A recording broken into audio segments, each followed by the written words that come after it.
To the Kumar Dev education में अपने channel में आपका स्वागत करता हूँ। ये इसका पार्ट 19 पत्र कैसे लिखे। आपने बहुत प्रचलित फिल्मी गाना सुना होगा, कबूतर जा जा जा, पहले प्यार की पहली चिट्ठी साजन को दे आ। ये चिट्ठी ही पत्र है जो मन की बात कागज़ के टुकड़े छोटे टुकड़े पर लिखकर दूसरे तक पहुंचाने का कार्य करती है।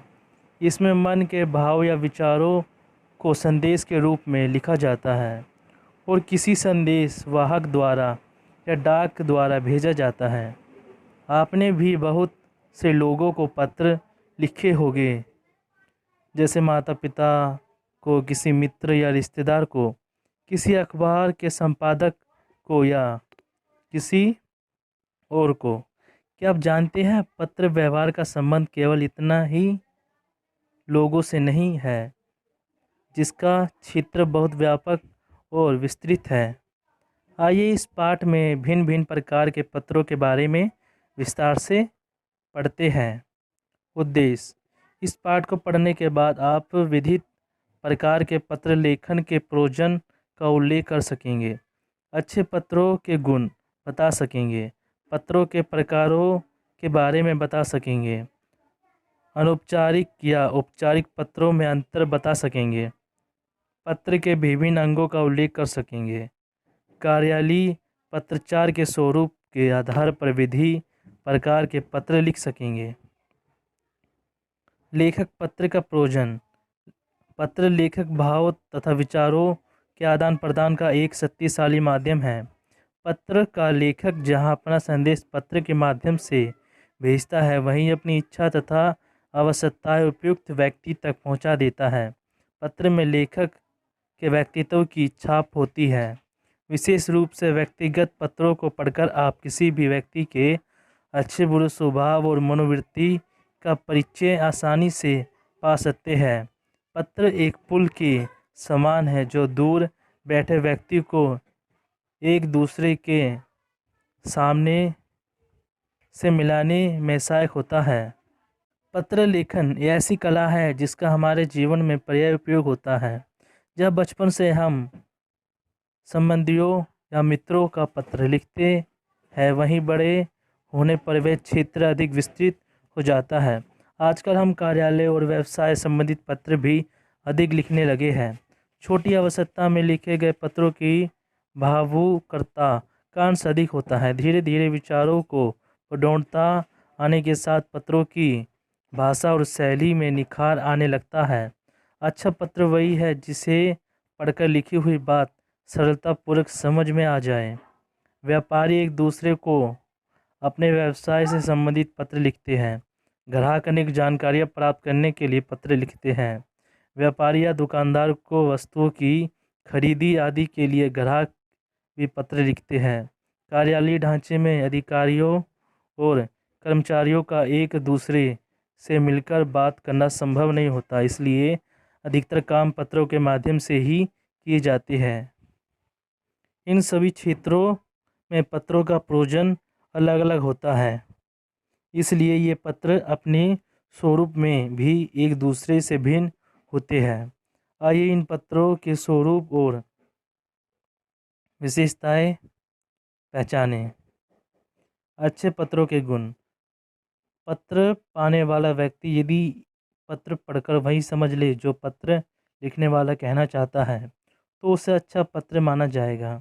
एक अच्छे पत्र की भाषा स्पष्ट, सहज और प्रभावी होनी चाहिए, जिसे पत्र पढ़ने वाला लिखी हुई बातों को आसानी से समझ ले और उनका पालन कर सके। पत्र लिखते समय ध्यान रखना चाहिए कि कम शब्दों में अपनी बात कहे। जटिल कठिन शब्दों और कहावतों के प्रयोग से बचें। पत्र में निम्नलिखित गुण होने चाहिए: संक्षिप्तता, सरलता, सहजता, प्रभावशीलता। आइए इन गुणों को भली भांति समझ लें।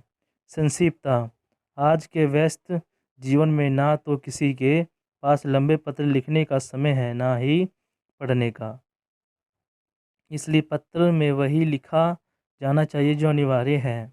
इसके एक जरूरी है कि आवश्यक शब्दों का प्रयोग करें ताकि विषय स्पष्ट रूप से समझ में आ सके। स्पष्टता का अर्थ उनके आकार का छोटा या बड़ा होना नहीं है, यह पत्र के विवरण पर निर्भर करता है। मान लीजिए, जो बात 2 पंक्तियों में कहनी थी, इसके लिए आपने 2 पृष्ठ लिखे, तब कहा जाए कि स्पष्टता का ध्यान नहीं रखा। परंतु यदि आपने 2 पृष्ठ में सभी अनिवार्य बातें लिखी और किसी भी शब्द को आप काट नहीं सकते, तब भी ये पत्र संक्षिप्त ही कहलाएगा। पत्र में अपनी बात को नापे तोले शब्दों में ही कहना चाहिए। एक ही बात को बार बार दोहराना नहीं चाहिए। आवश्यक स्पष्टीकरण नहीं देने चाहिए। सीधे सीधे किसी बात को पूछना ठीक रहता है। झूमा फिरा कर बात ना कर कहे। यदि कोई आपस में कुछ पूछे तो उसका उत्तर भी सीधा और स्पष्ट लिखना चाहिए। सरलता। पत्र की भाषा सरल होनी चाहिए।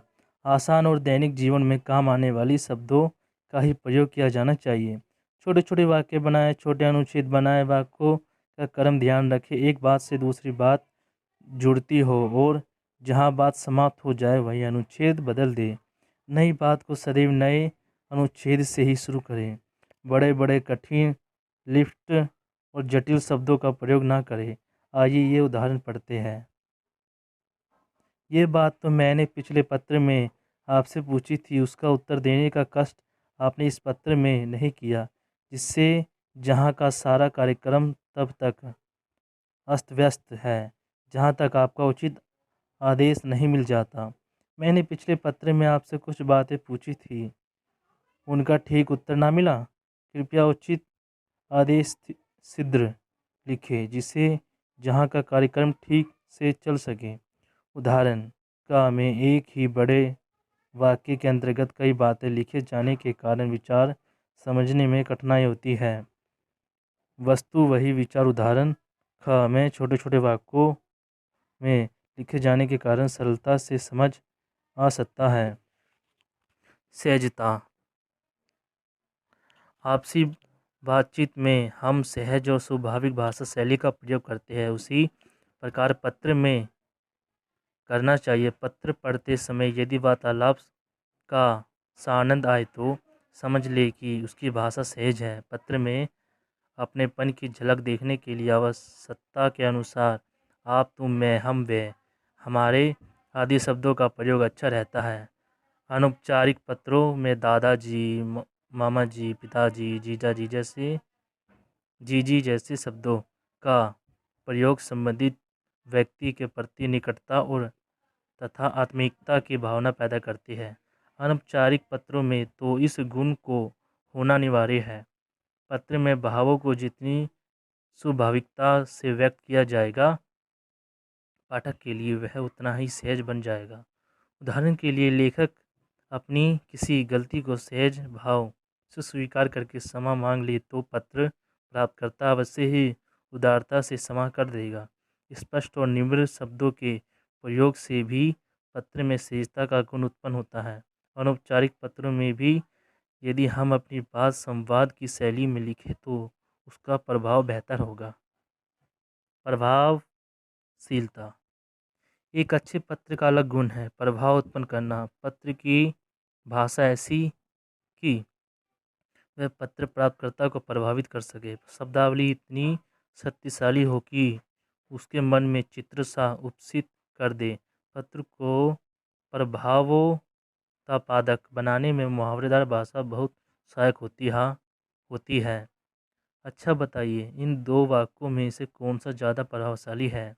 आशा है कि इस कार्य में आप अवश्य ही सफल होंगे। आशा है सफलता आपके कदम चूमेगी। हाँ, ख ही अधिक प्रभावशाली है। इसी प्रकार यदि हम कहना चाहें कि क नाटक देख कर मैं बड़ी पसंद हुई, इसके लिए निम्नलिखित वाक्य अधिक प्रभाव उत्पन्न करेगा। नाटक देखकर मेरा मन बाग बाग हो गया। कुछ शब्द जैसे सुविधा, लाभ, स्वीकार, विश्वास, ईमान, धन्यवाद आदि का प्रयोग पत्र को प्रभावी प्रभावकारी बनाता है। कहने का मतलब ये है कि शब्दों का चुनाव पाठक की भावनाओं से स्पष्ट करने वाला हो तो पत्र पढ़ने में उसकी जिज्ञासा बनी रहेगी और वह प्रभावित भी होगा। अनौपचारिक पत्र में सीधे स्पष्ट शब्दों में अपनी बात लिखी जाती है। घुमावदार लच्छेदार बातें से बचा जाता है। मुहावरों का प्रयोग ना के बराबर होता है। अनौपचारिक पत्रों में अपनी बात को बंधुवार क्रमवार रूप से प्रस्तुत करने से अधिक प्रभाव उत्पन्न होता है। पत्रों के प्रकार। जीवन में ऐसे अनेक अवसर आते हैं जब हमारे पत्र लिखने की आवश्यकता पड़ती है। विभिन्न अवसरों पर विभिन्न लोगों को पत्र लिखने का ढंग या शैली भी अलग होती है। इस दृष्टि से हम पत्रों को मुख्यतः दो भागों में बांट सकते हैं: अनौपचारिक पत्र, औपचारिक पत्र। अनौपचारिक पत्र। अनौपचारिक अन प्लस औपचारिक अर्थात जो औपचारिक ना हो।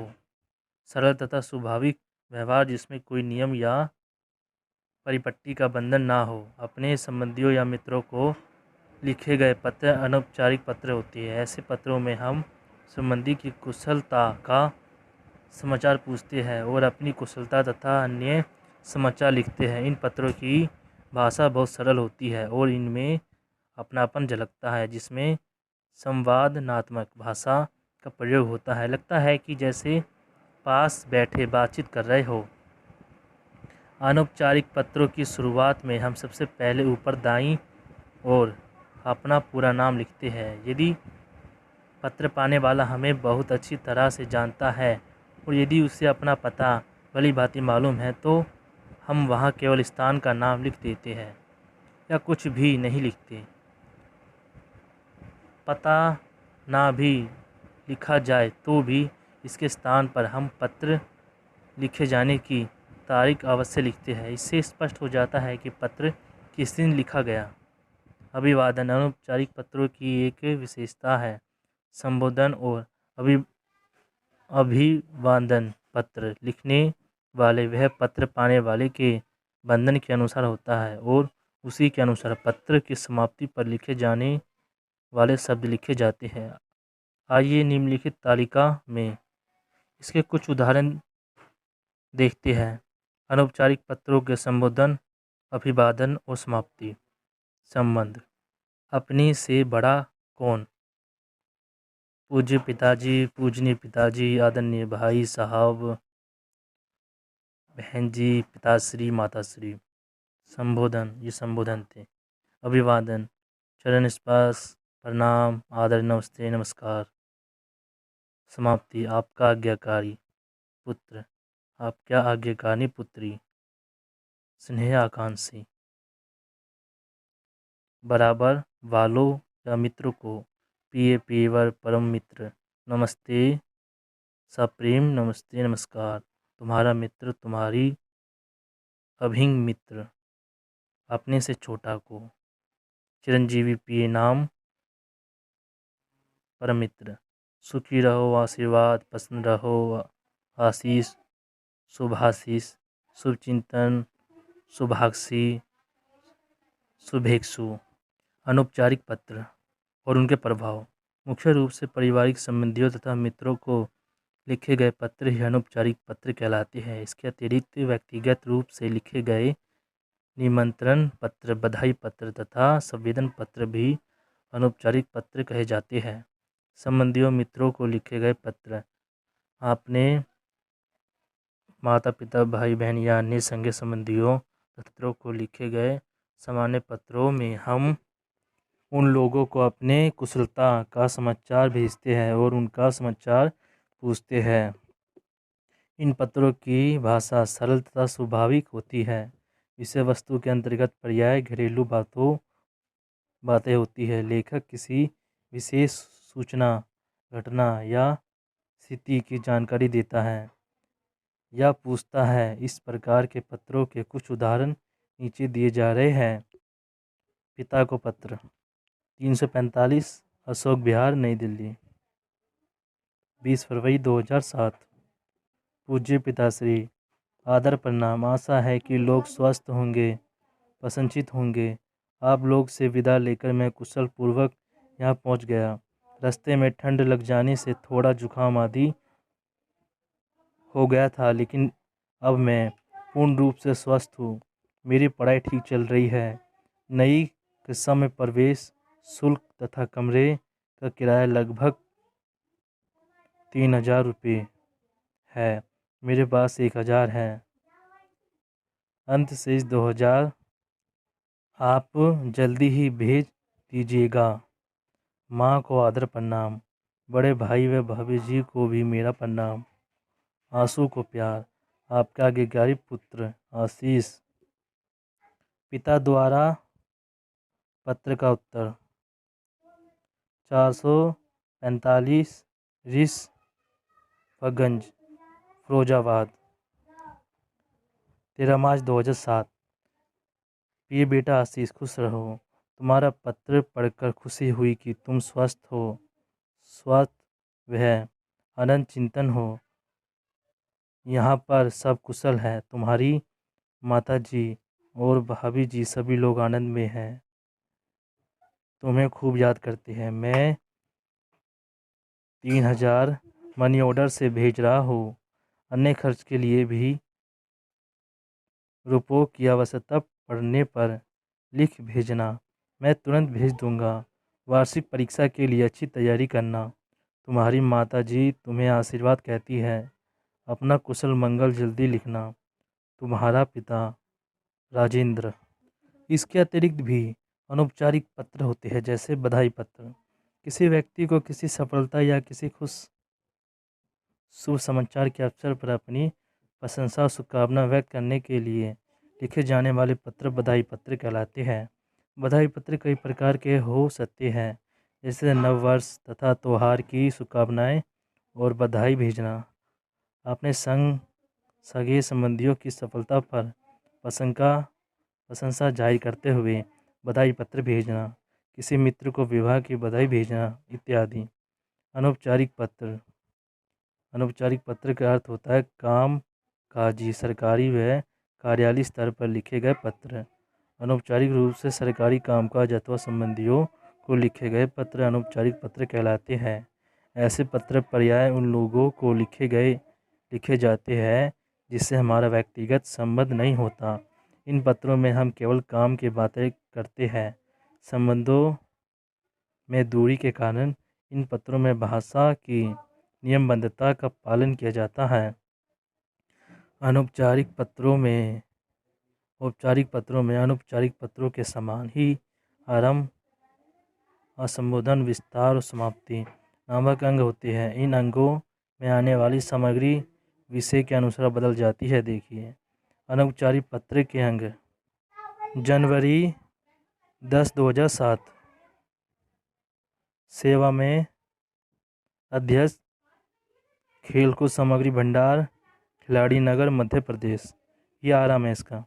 इससे खेलकूद की सामग्री में दोष। संदर्भ आपका पिछला पत्र। तारीख। संबोधन महोदय। मुख्य विषय। निवेदन ये है कि आपने जो सामग्री हमारे क्लब के लिए भेजी थी उसमें ना तो सामग्री पूरी है और ना ही ये आदेश के मुताबिक है। हम आपका बंडल वापस भिजवा रहे हैं, जिससे कि आप इसकी जांच कर लें और सामग्री को समुचित रूप से हमारे पास भेजें।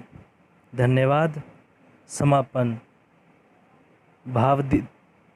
भावदीय Sujan Singh, friends sports club, 2/3, Ranjeet Nagar, Delhi. अगर हम इन अंगों की तुलना अनौपचारिक पत्र के अंगों से करें तो हमें पता चलेगा कि औपचारिक पत्रों में ऊपर से दाईं ओर तारीख तो होता है, लेकिन वह पत्र भेजने वाले का पता नहीं होता। इसके बजाय वह पत्र के आरंभ में लिखा जाता है। इधर बाईं ओर जहां अनौपचारिक पत्र संबोधन और अभिवादन से शुरू हो जाता है, वहां औपचारिक पत्र में इससे पहले सेवा में लिखकर पत्र प्राप्त करने वाले का पद नाम व पूरा पता लिखा जाता है। इसलिए बाद या पत्र का विषय भी होता है, जिसे अनौपचारिक पत्रों में लिखने की ज़रूरत नहीं होती। इसके बाद संबोधन और पत्र का विस्तार है, जिसमें अनौपचारिक पत्रों की तुलना में भाषा और शैली में बहुत अंतर आ जाता है। अनौपचारिक पत्रों में जहाँ भाषा शैली अपनापन लिए होती है, वहाँ अनौपचारिक पत्रों में विषय का क्रमबद्ध उल्लेख और पत्र लेखन का प्रयोजन प्रमुख होता है।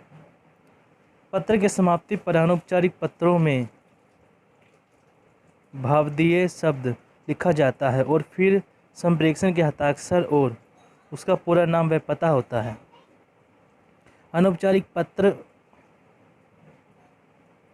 औपचारिक पत्रों में एक और अंतर ये होता है कि अनौपचारिक जहाँ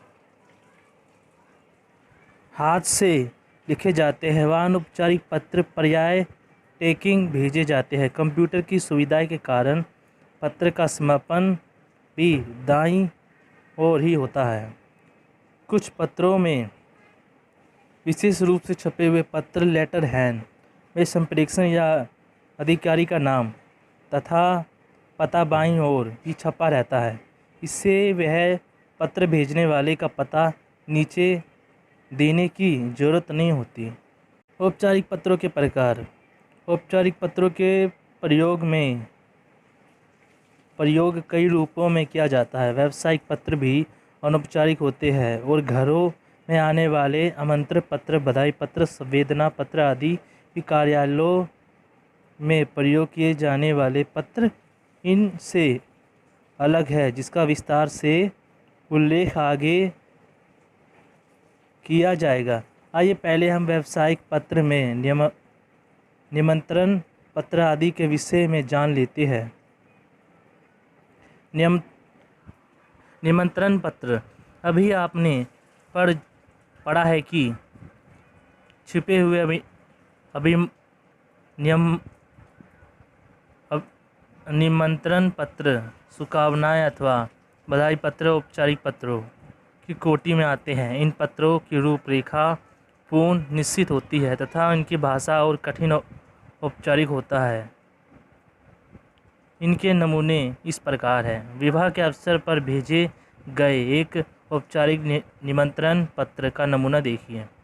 मान्यवर आयु रेणु सुपुत्री श्रीमती मंजू बंसल तथा श्री सुगनंदन लाल बंसल एवं ची राजकुमार, सुपुत्री संध्या गुप्ता और राधेश्याम गुप्ता बल्लमगढ़ निवासी के कार्यक्रम सोमवार तारीख 23 नवंबर 2007 स्वागत बारात 9 बजे रात्रि स्लेटर पार्क, ग्रीन पार्क, नई दिल्ली।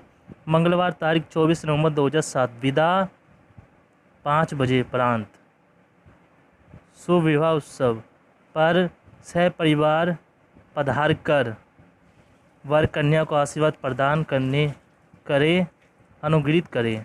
विनीत मस्ट बेठी परिवार, उत्तराकांक्षी ऋषभ क्लिक S38 खंडलवार नगर, फ़ोन नंबर 27 45 41 42।